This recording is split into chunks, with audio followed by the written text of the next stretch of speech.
welcome back to Just Ask Mrs. Hurlbut. This is episode 18. Wow, can't believe it. Hi, Lucy. Hi, Mom. Here she's back, my sweet girl. She's committed, even when she might not be feeling up to it. Today's episode is a tough one. I gotta say, I've been struggling with this one all week. The topic is self-sabotage. What does it mean? Sorry, Lucy, I'm going to be a teacher. What do you think self-sabotage means?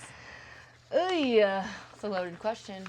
I would say that it means setting yourself up for failure, whether consciously or subconsciously. I like that answer. Okay, so there's your answer of what self-sabotage is. Why would there be questions about this? Why would anybody do that? The reality is, at least in my experience working with 17, 18-year-olds, is that's a real thing. People do it. People have old habits that really die hard. And so maybe this episode will help maybe give people tools for maybe kind of shifting the direction from negative to positive. I don't know. Let's give it a try. I'm a little nervous about what's ahead, so Okay. ask away. Okay. How can I tell the difference between giving up because it's right and giving up because I'm scared? Giving up because it's the right thing to do, to give up, as opposed to I'm just too afraid of whatever it is I'm going for. I guess you got to ask yourself, what is it you're doing and why? Who's motivating you? What's motivating you? Is this something that you started because you wanted to do it? Or did somebody force it on you? Like, for example, maybe you're choosing a major or a career path. And if you trace it back to when you were 18, it was because your parents wanted it for you. Maybe to be a doctor, and now you're going to medical school and you hate it. So stepping away from that because you realize there's so many other things you'd rather be doing, that would not be self-sabotage. Self-sabotage would be having a goal in mind and not believing enough in yourself that you can actually do it. And then allowing yourself to fail and saying, oh, well, I knew that was going to happen. So that would definitely require an attitude adjustment to say to yourself, what do I really want? And I often tell people to make a list, a pros and cons list. What is it you want? What scares you about what you want?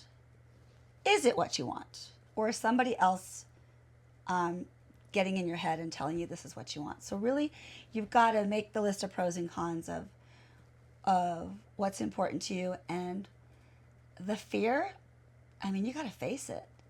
We all have to face fear. I think one of the greatest gifts you can ever give yourself is to not be afraid, to fear not. That's a really hard thing to do. Yeah, I mean, a more realistic manner, a quote that I probably has gotten me through this entire year is do it scared. Like instead of not having fear, it's just like you might not be able to get that feeling of fear away, but sometimes doing it scared will be more worth productive it. Yeah. Or worth it. Yeah. Like yeah. it's a higher reward afterwards because you didn't back down. Yeah, so maybe evaluate your fear. What is it you're afraid of? Yeah. Are you afraid of failure? Are you afraid of being hurt? Are you afraid of rejection? I mean, there's a lot of things to be afraid of. And oftentimes your fears are bigger than they end up being when all is said and done. Sometimes the fears don't actually live up to what you thought they were going to be. So the original question was, how do I know the difference? Between giving up because it's right and giving up because I'm scared. Go back to the origins of what that is that you're giving up. What brought you to this place? Was it a desire? Was it your passion? Was it your want for yourself? Or was it something that somebody else brought you to? And then you'll know whether it's fear or whether it's you just need to try a different avenue, a different direction. I also think that with obviously it depends on the situation, but sometimes you'll do it and then find out your answer. But it depends on, obviously that's very situational. But if it's like, right. Am I giving up on this thing because it's the right thing to do or because I'm scared? Like, maybe just try doing it really quick and then you'll know the answer. But that's very situational. Yeah. Yeah, you got to trust your good judgment always. I say that 1,000 times a day when students question everything they're doing. And especially in assessments. I'll go, trust your good judgment because everything you're saying to me is leading you in the right direction. Yeah. It's just, and you know what? If it doesn't go well, you tried. So don't be afraid of failure. That's when we learn. That's when we really and truly learn the most.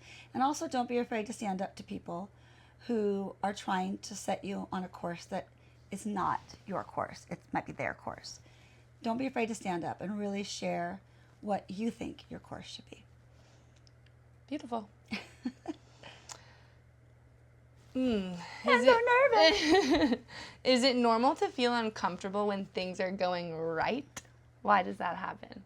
Is it normal to feel uncomfortable? I love this question. You start then. I'm someone that... It's going to be just call Lucy Hurlbut.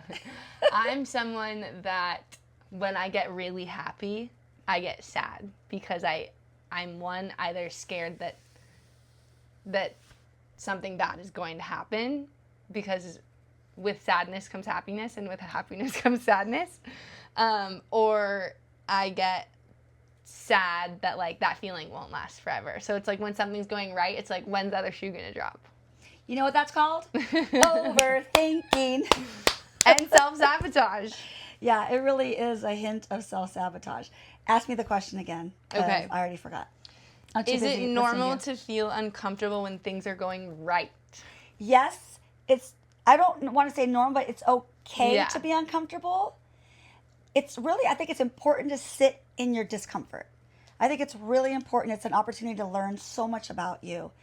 And if you can sit in it, you're less likely to get anxious about it or stressed about it. But is it normal? I think usually that when that happens, it's deep rooted. Like, I'm no psychologist. I'm, in case you haven't recognized that about me, I only know from life experiences what has worked for people. So that's like saying, let the idea of the rug being pulled out from under you, you're afraid of it. There's something that I've heard of called imposter syndrome. Maybe you've heard of it, but it's that whole idea of, whoa, I don't deserve this. I don't deserve this wonderful thing that's happening to me. I don't deserve this person. Why do we say that? Of course we do. Of course we deserve that person. So it often comes down to your own identity, your own confidence or lack thereof. And that's usually rooted back in your childhood. So you want to get to the bottom of why you don't think you're worthy of this. Everybody's worthy of happiness. Everybody. And everybody has something to share, and everybody's lovable. So you've got to find a way to discover all the things that are amazing about you. Surround yourself with people who see you as amazing so that you do say, yeah, I deserve this. And I'm not going to sit and wait for, like you said, the other shoe to drop, or I'm afraid the rug's going to come out from underneath me, so I'm not even going to step on that rug, right? But that rug equals happiness. Yeah, I think that another way to look at it, though, is like following your intuition. Sometimes when you have that feeling, it is because you're not in the right place or not with the right person, or... Right, but what if it's happening over and over again? Yeah, that's when the common denominator becomes you and that sabotage. Yeah. We have a little friend watching us. Oh, hi, Gio. That's Lucy's cute little doggy, who I won't let in the house while we're filming. All right, give me another question. Okay. How can I build better habits when my default is to shut down or avoid things? Building better habits is what I want to touch on first, and you might have to remind me of the second part. But building better habits, you're the only one who can do that. You've got to get your life in order. If you want to build better habits in one area, you kind of have to build better habits in every area. It could be as simple as getting a good night's sleep. I just read something last night about how if you go to sleep at a certain hour, you're supposed to wake up at a certain hour. Yeah. And I was very relieved because that 5:30 a.m. wake up is me, and it said 10 p.m. bedtime. I was like, yay, I do it. And that makes sense. I do my best when I'm sleeping like that. On the weekends, I don't do that. You wake up at 5:30? Yeah. I didn't know that. 5:45, 5:30, 5:45, 5:40. Yeah. I go to the gym. Well, during the week. Good for you. Thank you. Nice to meet you. I'm your mom. But what I'm saying is that if on the weekends, I know that's not going to happen. Yeah. And I'm usually, by Sunday night, I'm a little out of sorts because I didn't get the same sleep that I get during the week. And so those habits during the week keep me very regimented, keep me very accountable to the things that I think are important. So you have to do that across the board. You have to change your habits across the board. And a lot of that comes with maturity and the stability of your lifestyle. If you're somebody who travels a lot for work, it's difficult. If you're somebody who's away at school, it can be difficult. But it can be done. I remember my roommate in college was pre-med, and so she learned her discipline very, very early, and her good habits started way earlier than it ever did for me. I'd be strolling in from a bar senior year at 2 a.m, and she will have been asleep for 6 hours because she's got to get up and go to work. Shout out to Jean. Okay. So the second half of that was what? Good habits. When your default is to shut down or avoid things. Yeah, so how many times do you end up, this happens all the time. I've seen it with my own children. I won't name names. Who have, maybe decided not to get out of bed when they were supposed to get out of bed. And maybe I'll watch just one more show before I go on that run. Or maybe I won't cook tonight and I'll just get, drive through, whatever it might be. That's you. That's on you. That's your psyche winning. The default is your weaknesses going, don't worry about it. We'll do it another time. You've got to find a way to turn that around, to train it otherwise. And maybe up until now, you've had really poor role models or bad habits your whole life. At some point, you can be put your big girl, big boy pants on and say, I am going to try this. And I would start with little baby steps, little tiny baby steps. Maybe I'm going to set my alarm so that no matter what, I'm out of bed and that bed is made at whatever time. Maybe that's it for a week or two. You start there. So once you do little baby steps, you start to get into a routine that you like because you're realizing all the benefits that come from that.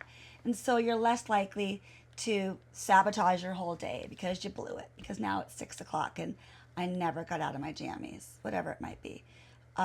So yeah, you really got to start building those good habits. Start small, start really small and go from there. Okay. How can I stay consistent when I always seem to fall off track? Yeah, again, I would say that's very similar. I Yeah. would say baby steps. Baby steps, baby steps. If you Yeah, only, just not taking on too much life change at once. because then you really do set yourself up for Yeah, failure. that is self-sabotage. And then you go, thought I could do it, but I can't do it. Yeah. Yeah, because you made too grandiose of a plan. Yeah. So simplify your objectives. I'm trying to think of an example. Let's say I mean, you're- those questions were similar, so I feel like a lot Okay. of what you said went into that. All right, one. but if I'm a freshman in college and I have a whole brand new lifestyle, and I don't have anybody telling me to get up and go to class, or anybody telling me you should probably turn the lights out now, or you should probably do your laundry, you might not do it. Yeah. So this is the time. This is when you really get to test yourself. Do I have what it takes? This week, I'm just going to make sure I eat a proper meal. I go to the dining hall, whatever, at the same time each night for dinner, and I mindfully choose something Yeah. to eat that's healthy and stay clear of the ice cream fountain or whatever they've got. So the small steps, just small steps. If you're like, yeah, I'm going to run a 10K every weekend, and I'm going to spend 3 hours a night in the library, it's not going to work. Unless you're already disciplined, which obviously you're not if you're self-sabotaging. So baby steps, choose the things that you think you can do.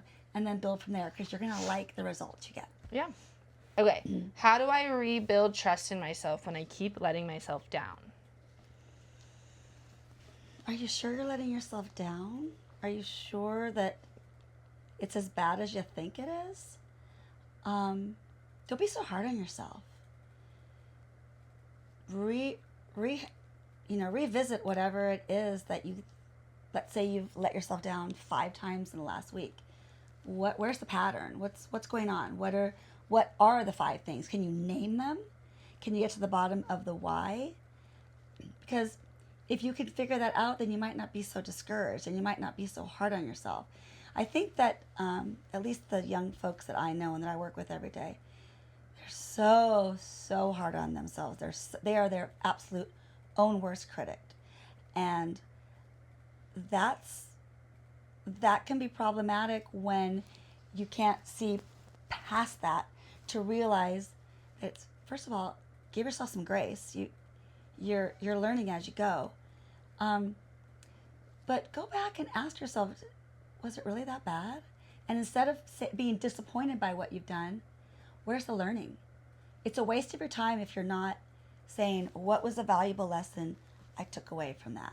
Maybe you are hanging out with people that are bringing you down and you don't even realize it because you're too busy trying to keep up. Step away and say, what can I do differently? Are these the people for me? Give yourself grace. I can't say it enough. Give yourself grace. We are often our own worst enemy, and that's when self-sabotage takes over.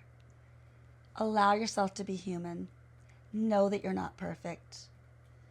Learn from your mistakes and try again. The key is to not give up on yourself. Step back, reflect, recalibrate, give yourself grace, and try again. Keep pushing forward. Don't let the past define you. Be hopeful for your future. Nice, Mom. Is that it? Yeah, that was our last question. Okay. That was a tough one for me. I knew going in the topic was going to be difficult. So if you have any questions or comments, please send them, because they might help me, think a little bit more deeply about this. But thank you, Lucy, for your help. Of course. That's our episode, Self-Sabotage. Don't do it. And if it's something that you do, find little tools that can help you get past that, because so much of this as we mature, we can grow out of and really grow into being the amazing, wonderful person that we recognize that we are. So thanks, everybody. Thanks, Lucy. Thank you. You're welcome. I'll see you soon. Bye. Bye.